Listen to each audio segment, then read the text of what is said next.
It's something about these early morning, late night hours. It's 1 a.m. yet again. I'm sitting here in my pajamas. I got a broken pocket on my Carhartt t-shirt over here, but I'm inspired and I need to talk to you. I may not have the fanciest camera, the best lighting or whatever, but today that doesn't really matter to me.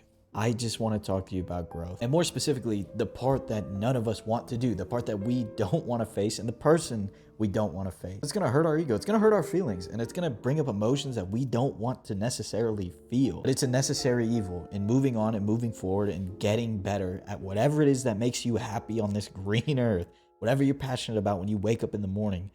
This is a step that we all need to take, and I'm just now realizing it, and you might have already lived this in some other capacity.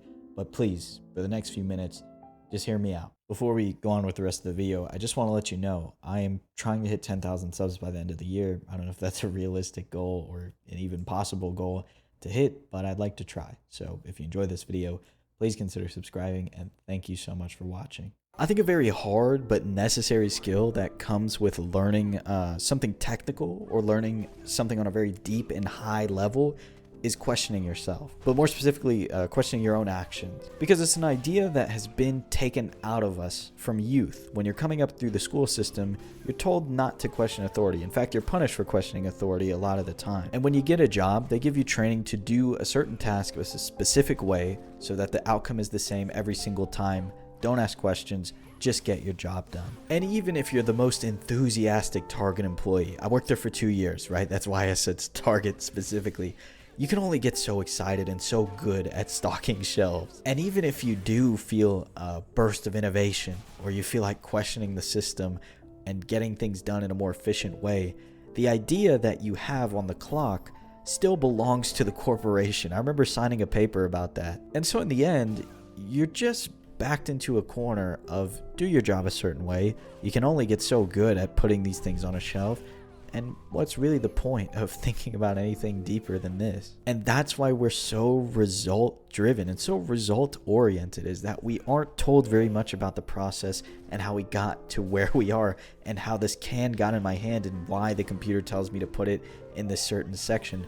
We're just told to get that last part done. And the more results we deliver, the more we are praised. But one day you do find something you really care about, something that you're really passionate about, and something that you want to genuinely get good at. And you tell yourself, you know, I really do care about the process and how I get to this result, because I want to know everything there is to learn about this thing. And a very critical part of that is asking and questioning the things that you do, questioning your own actions. Because to give you an example, I know that watching my own replays in Street Fighter will make me a better player. But it's the emotions that come up while I'm watching those replays that I've never been taught how to deal with. When I see myself get hit by something over and over again, or I don't anti-air again and again, I get angry, or I get sad, or I get disappointed. And what went from a constructive session that could have built me a pillar of hope comes crumbling down into a pit of despair. And it actively deters me from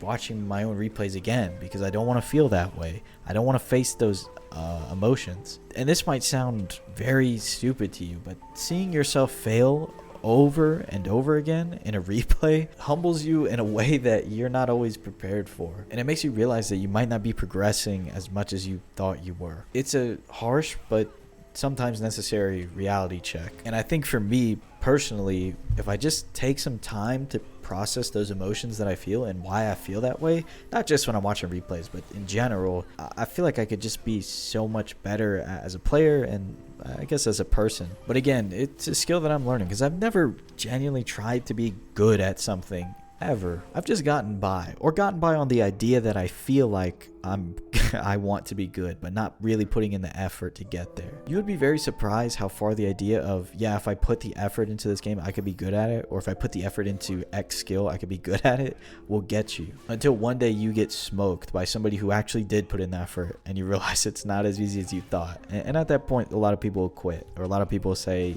this guy's sweaty. But in reality, he is your ideal self. You are the imposter. And you'll feel that time and time again. You know, you'll say that you're putting in the time and the effort to get good at something, and then you get humbled by somebody who is done 3 times the work that you have. And you have to keep bringing yourself back up. And you have to keep asking yourself why these things are happening, or why these things aren't happening in some cases. But I think I'll let you go for today. I hope this found somebody who needed it. And if it did, please consider subscribing. I'll talk to you again very soon. Thanks so much for watching.